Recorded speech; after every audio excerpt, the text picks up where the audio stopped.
स्वागत है दोस्तों मैथ कॉन्सेप्ट कोचिंग में। मैं हूं मंतोष स्वागत कलाल। दोस्तों आपको जिस चीज़ का इंतज़ार था, चलिए आज उसी के बारे में जानते हैं। रूसी क्रांति, रूसी क्रांति या इसे एक और नाम से जाना जाता है बोल्शेविक क्रांति। बोल्शेविक क्रांति या इसे और नाम से जाना जाता है नवंबर 1917 की क्रांति। आखिर ये जो क्रांति है क्या? आपके एग्ज़ाम में पूछे जाते हैं कि ये जो क्रांति है इसका कारण दीजिए, ये रूसी क्रांति का कारण दीजिए। दोस्तों पहले इसका इंट्रोडक्शन देख लेते हैं कि रूसी क्रांति है क्या। रूस में है, रूस की बात कर रहा हूँ, ठीक है। वैसे तो हूँ भारत में ही, लेकिन रूस की बात करूँगा तो जानिए कि रूस में है। तो अभी रूसी क्रांति जो है, रूसी क्रांति जो हुई होने का मकसद एक ही था कि राजाओं के जो शासन है, निरंकुश शासन है, उसको दबाए। बेलगाम कह सकते हैं। क्या ये शासन जो थे बेलगाम थे? कोई लगाम नहीं था, उसे कोई लगाम लगाने वाले नहीं थे, ठीक है। यही कारण था कि जनता आक्रोशित हो गए थे, उसे गुस्सा उठने लगा था। इसी कारण ये क्रांति हुआ। ये क्रांति होने के बाद बहुत सारे क्षेत्रों में परिवर्तन देखने को मिला, जैसे कृषि क्षेत्र, शिक्षा क्षेत्र, व्यवसाय क्षेत्र, हर एक क्षेत्र में कुछ ना कुछ परिवर्तन हुआ इस क्रांति के बाद। देखिए दोस्तों, जब छोटी छोटी झगड़ाएं होती है, छोटी छोटी जब झगड़ा होती है तो उसका कुछ ना कुछ कारण होता है। छोटी छोटी जब झगड़ा होती है तो उसका कुछ ना कुछ कारण होता है। तो ये तो क्रांति है। क्रांति है तो क्रांति का कारण होगा ही होगा, और छोटा मोटा कारण नहीं, बहुत भयंकर कारण होगा, भौकाल कारण होगा, तभी ये क्रांति हो पाया होगा। तो चलिए आज जानते हैं कि ये क्रांति का जो कारण है, यानी कि रूसी क्रांति का कारण कौन कौन से हैं, यानी कि बोल्शेविक क्रांति क्यों हुआ, क्या कारण था। तो फर्स्ट में दोस्तों देखिए, फर्स्ट में था कि जार, क्या था फर्स्ट में? जार की निरंकुशवाद,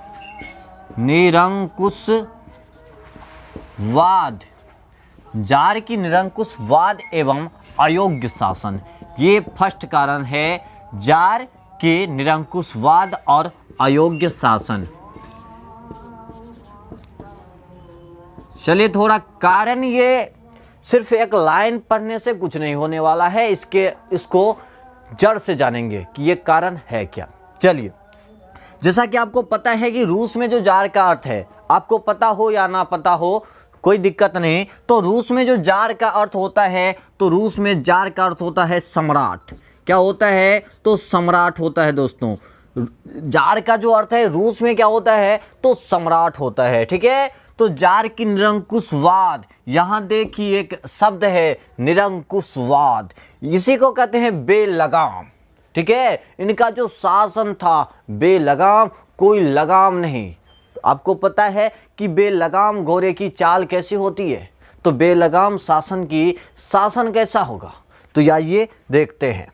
ये जो रूस के राजा थे, ये रूस के राजा जब 1917 के टाइम, 1917 के टाइम, ठीक है, इस 20वीं शताब्दी होनी चाहिए, लेकिन आपके बुक के अनुसार 19वीं शताब्दी है, लेकिन 20वीं शताब्दी के अनुसार दुनिया के सारे राजे, ठीक है, दुनिया के सभी राजा अपने जो शासन है उन्हें सीमित कर चुके थे। उस वक्त 1917 के वक्त दुनिया के सब तमाम राजा अपने शासन को, अपने लगाम को थोड़ा सीमित कर चुके थे। लेकिन क्या कहें, ये जार निकोलस द्वितीय, उस टाइम जरा देख लीजिए कि राजा कौन थे। राजा था जार निकोलस, जार निकोलस द्वितीय, ये राजा थे जार निकोलस द्वितीय। तो दुनिया के सब बोले कि अरे भाई, इतना दिन मैंने राज किया, इतना दिन राज किया, अब जनता को खुले रहना है। जब पूरे दुनिया में दबो चला, जनता का राज होने लगा, तो ये राजा जार निकोलस द्वितीय अपना घमंड नहीं छोड़ा। उन्होंने कहा कि मैं जो हूँ ईश्वर का प्रतिनिधि हूँ। उन्होंने कहा कि मैं जो हूँ वो ईश्वर का प्रतिनिधि हूँ, ठीक है। लेकिन क्या हुआ? कहते हैं ना कि जिसका घमंड निकल जाए उसे कोई पसंद नहीं करते हैं, जिसको घमंड हो जाए उन्हें कोई पसंद नहीं करते हैं। यही कारण था। ये जब दुनिया के सब राज्य सीमित कर दिए थे, इन्हें लगा था कि नहीं, मेरे अंदर बहुत सारी ऊर्जाएं हैं, बहुत शक्ति है, हम अपना शासन हम अपने अनुसार चलाएंगे। अगर इन्होंने कहा था, ये कहता था कि जो हम कहेंगे बाबू ना, वो तुमको कहना पड़ेगा। अगर कहूँगा कि दिन अभी नहीं है, अभी रात है, तो जनता कहते थे जी महाराज अभी रात है, क्योंकि निरंकुश था, कोई अंकुश लगाने वाले नहीं, कोई आवाज़ उठाने वाले नहीं थे। ठीक है, कोई आवाज़ उठाने वाले इनके शासन में नहीं थे, इसलिए इनका शासन ही निरंकुशवाद शासन था। ठीक है, इसी के कारण अब देखिए, राजा अगर गड़बड़ हो तो काम चलेगा जब मंत्री ठीक ठाक हो। ठीक है, जिनका राजा गड़बड़ होता है, ज़्यादातर उसका मंत्री भी गड़बड़ हो जाया करता है। ठीक है, ये राजा जो जार निकोलस द्वितीय थे, इनका मानना था कि यहाँ जो नौकरी होगी, ठीक है, अच्छे अच्छे पद होंगे, वो पद शिक्षा के आधार पे नहीं, ये शिक्षा के आधार पे किसी को पद नहीं दिया करते थे, बल्कि इनका मन था, जिसे कह दो उसे सब कुछ बना दिया करते थे। जिसे जो मंत्री बनाना था, ये जार निकोलस द्वितीय उसे मंत्री बना देते थे, चाहे वो शिक्षित हो या नहीं हो, कोई फर्क नहीं पड़ता। इसी के कारण इनका जो मंत्री था वो नालायक थे। क्या थे? नालायक थे, कोई लायक नहीं था। इनका जो मंत्री था कोई लायक नहीं था। जब ये भेजते थे कि चलो देख के आओ कि जनता की स्थिति ठीक ठाक है, मंत्री कहते थे कि ठीक ठाक है। कई बार तो ऐसा हुआ करता था कि मंत्री को भेजा जाता था कि चलो जनता की स्थिति को देख के आओ, और मंत्री नहीं जाते थे और बाद में गलत न्यूज़ देते थे, मैंने गया था और जनता ऐसी स्थिति में है। इस कारण से गलत जानकारी देने के कारण इसका जो है मन बढ़ता गया, इसका मन बढ़ता गया और निरंकुश शासन को बढ़ाते गए। जिस तरह निरंकुश शासन की डोरी बिछाते गए, जाल बिछाते गए, जनता को आक्रोश पैदा हो गया इनके शासन पे, निरंकुशवाद शासन पे और अयोग्य शासन पे। जनता क्रूर हो गए, जनता को आक्रोश आ गया, गुस्सा आ गया, और ये कारण बने रूस की 1917 रूसी क्रांति की। ठीक है, ये फर्स्ट कारण बना। अब ये पूरे जनता के लिए। अब दूसरा जो कारण है, कृषकों की दयनीय स्थिति। कृषकों की दयनीय स्थिति, जरा इस चीज को समझिए। किसी भी देश की जो रीढ़ की हड्डी होती है, वो रीढ़ की जो हड्डी होती है वो किसान होते हैं। आपको पता है कि किसी भी देश को बढ़ाने के लिए कृषि चाहिए। जब तक कृषि की स्थिति सुधरेगी नहीं, तब तक हम क्या कर लेंगे? कृषि बहुत मायने रखता है। अगर कृषि ना हो, किसान ना हो, तो हम क्या करेंगे? हम खा पाएंगे? नहीं खा पाएंगे। तो जिस देश की कृषि की स्थिति ऐसी हो, कृषकों की स्थिति ऐसी हो, क्या वो अच्छा होंगे? ये कृषकों की दयनीय स्थिति थी वहां पे। एक राजा इससे पहले अलेक्जेंडर,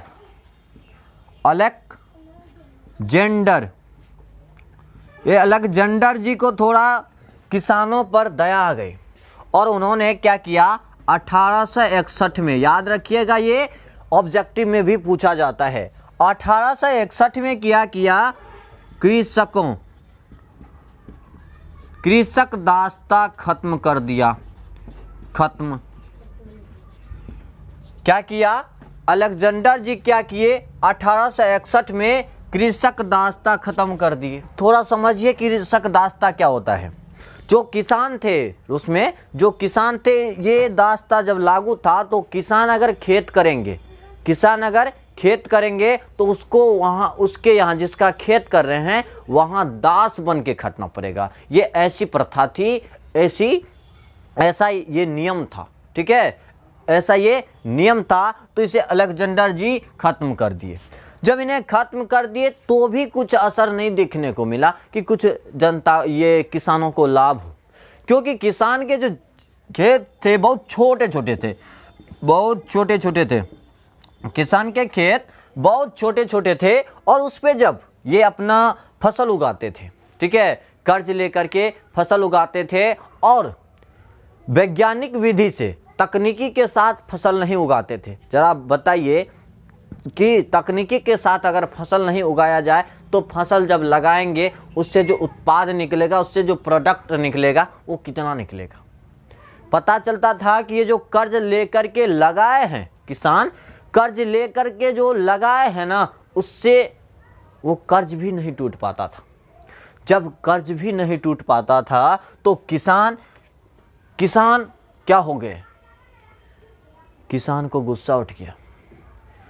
ये जो एक तो छोटे छोटे खेत हैं, किसान की स्थिति बद से बदतर होती चली गई और ये भी कारण बन गया उसे ये क्रांति के अलावे कुछ सूझ ही नहीं रहा था कि अब क्रांति ही करना है तो क्रांति ही करना है। ठीक है, तो ये फिर ये कारण बन गया 1917 की क्रांति का। अब तीसरा कारण जरा जानिए कि मजदूर की दयनीय स्थिति। ये तो दोस्तों किसान की दयनीय स्थिति थी, अब मजदूर भाई भी परेशान है।